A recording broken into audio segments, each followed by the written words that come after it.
नमस्कार, नमो नारायण।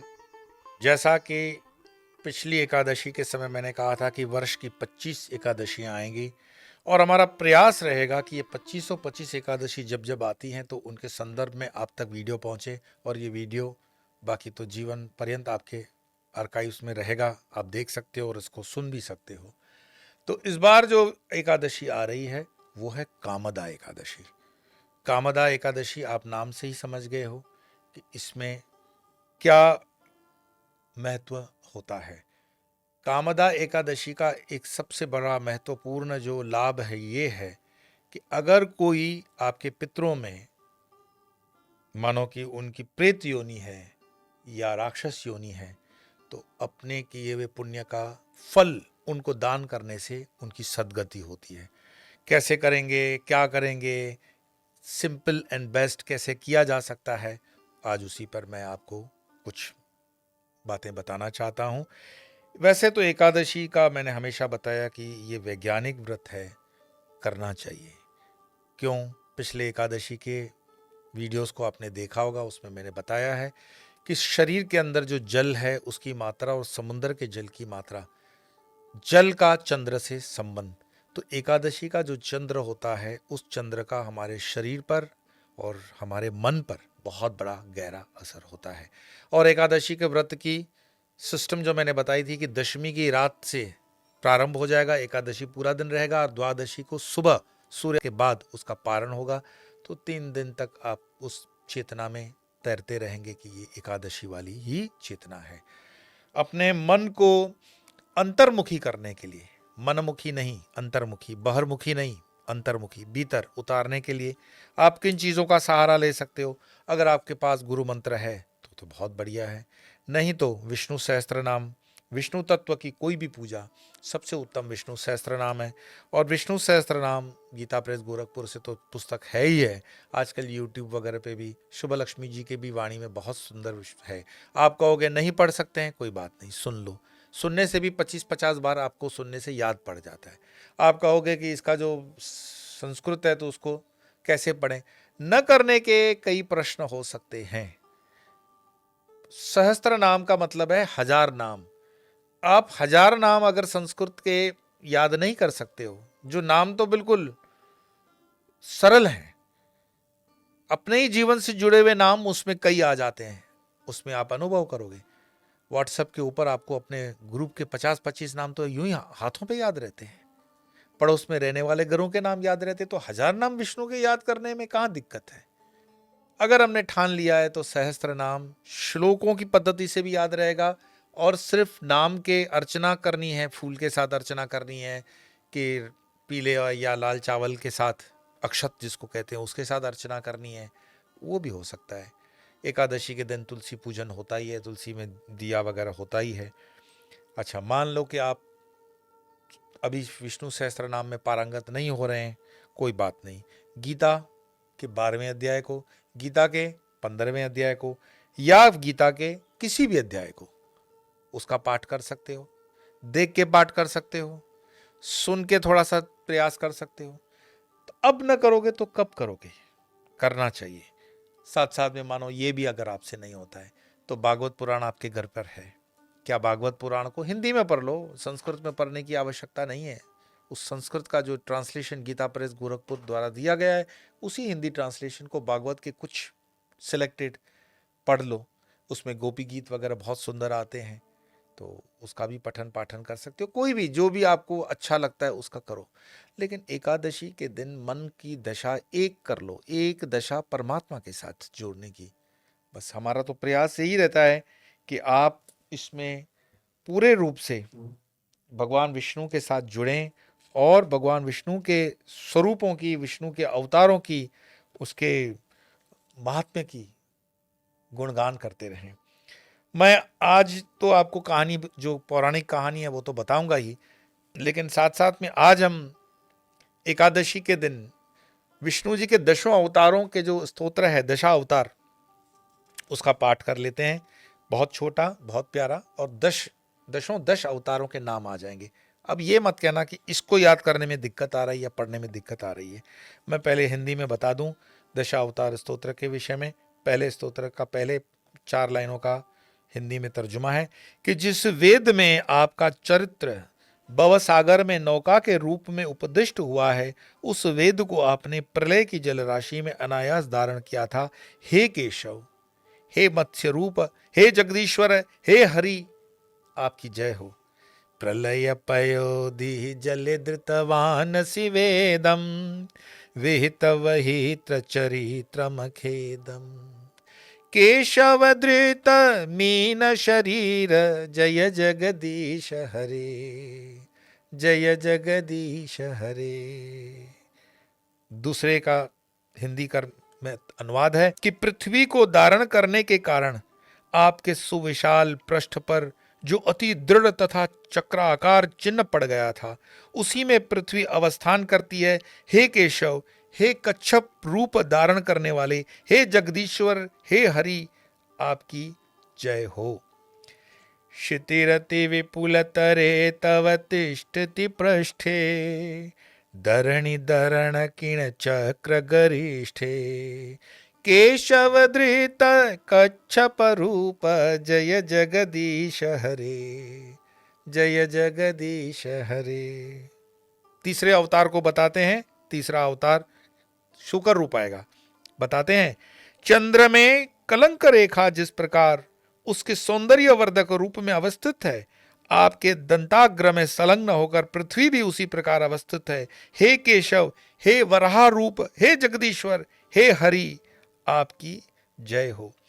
वसति दशन शिखरे धरणी तव लग्ना, शशिनि कलंक कलेव निमग्ना। केशवधृत सुकर रूप, जय जगदीश हरे, जय जगदीश हरे।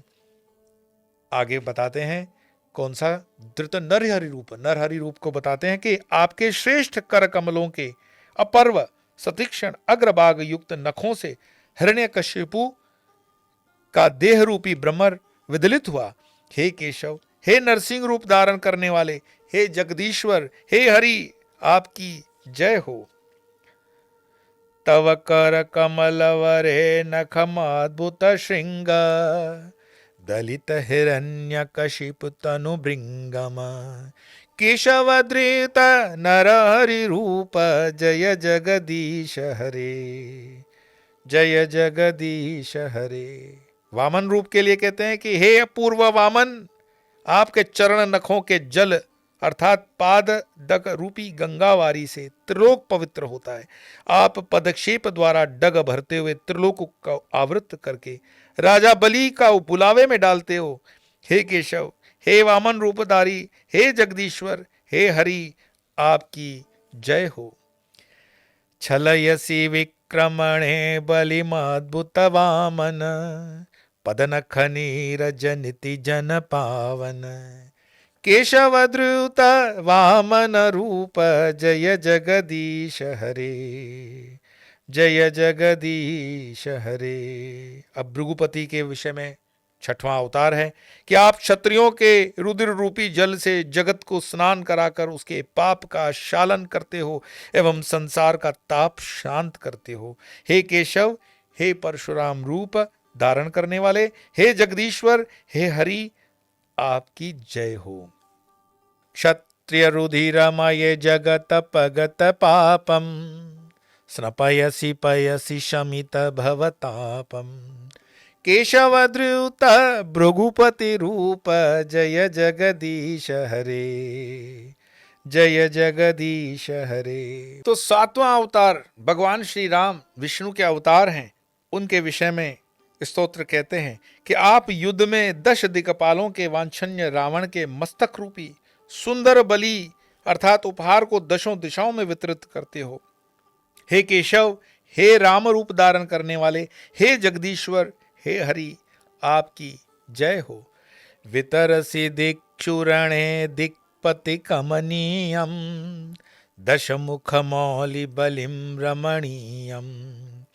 केशवधृत रघुपति रूप, जय जगदीश हरे, जय जगदीश हरे। 8वें अवतार में आप अपनी विशाल देह पर हल्के आघात से संत्रस्त यमुना की आभा से रंजित नील वस्त्र धारण करते हो। हे केशव, हे बलराम रूपी, हे जगदीश्वर, हे हरि, आपकी जय हो। वह सेवपुषि विशदे वसनम जलदावम हलहति भीति मिलित यमुनाभम केशवधृत हलधर रूप जय जगदीश हरे, जय जगदीश हरे। नवा अवतार क्या कहता है? हे कृपामय, अहो यज्ञ प्रतिपादक, जिन सभी वेद वाक्यों में पशु हिंसा विहित हुई है उनकी आप निंदा करते हो। हे केशव, हे बुद्ध रूप धारण करने वाले, हे जगदीश्वर, हे हरि, आपकी जय हो। निंदसि यज्ञ विधेरह श्रुति जातम सदय हृदय दर्शित पशुघातम केशवधृत बुद्ध शरीर जय जगदीश हरे, जय जगदीश हरे। अब उतरते हैं हम 10वें अवतार में कि आप मलेच्छों अर्थात असत पथगामियों के निधन काल में धूमकेतु सदृश अति भयंकर खंग धारण करते हो। हे केशव, हे कलिक रूप धारण करने वाले, हे जगदीश्वर, हे हरि, आपकी जय हो।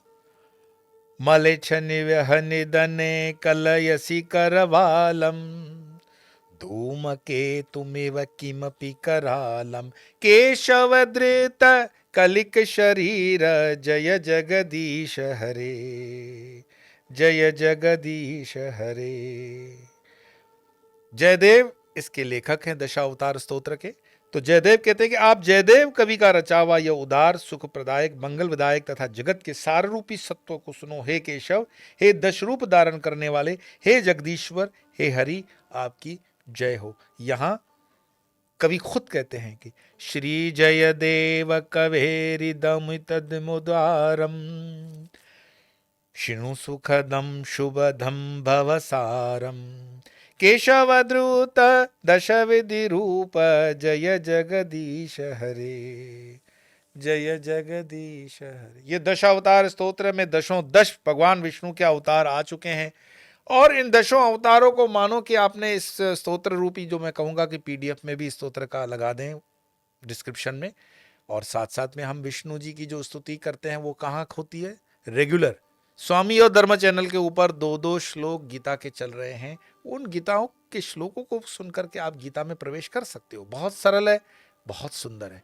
तो इस कामदा एकादशी की जो बात है, कहानी, तो कहानी मैं संक्षिप्त में 1 ही मिनट में पूरी इसलिए करना चाहूंगा कि ये पौराणिक कहानी है।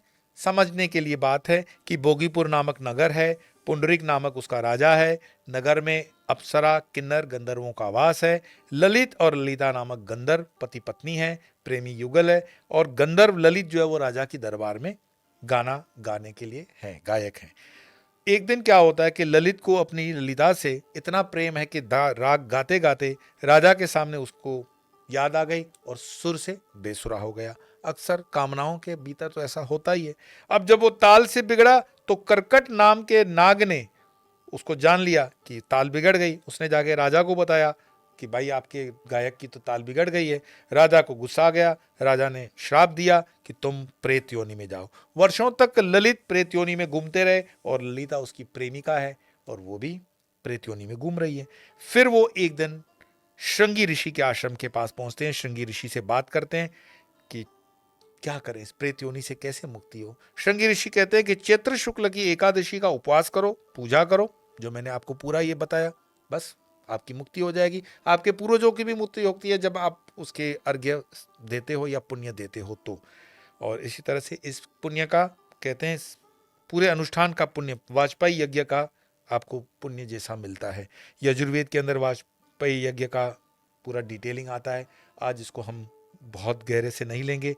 श्रोत यज्ञ क्या होते हैं, स्मृत यज्ञ क्या होते हैं, उस पर भी कभी यज्ञों के विषय में आकर के हम चर्चा करेंगे। लेकिन हाँ, एकादशियों को छोड़ना नहीं, भूलना नहीं, जितना संभव हो सके पूजा पाठ मनसा वाचा कर्मणा करना।